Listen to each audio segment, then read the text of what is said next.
आमचा दावा मी पेश केलेला आहे। माननीय राज्यपालांनी आमचा दावा त्या ठिकाणी घेतल्यानंतर आम्हाला 5 तारीख संध्याकाळी 5:30 वाजता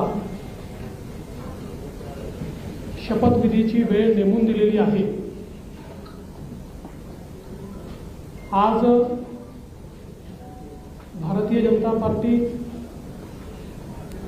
शिवसेना, राष्ट्रवादी काँग्रेस, जनसुराज्य पक्ष, युवा स्वाभिमान पक्ष, रासप आणि अपक्ष अशी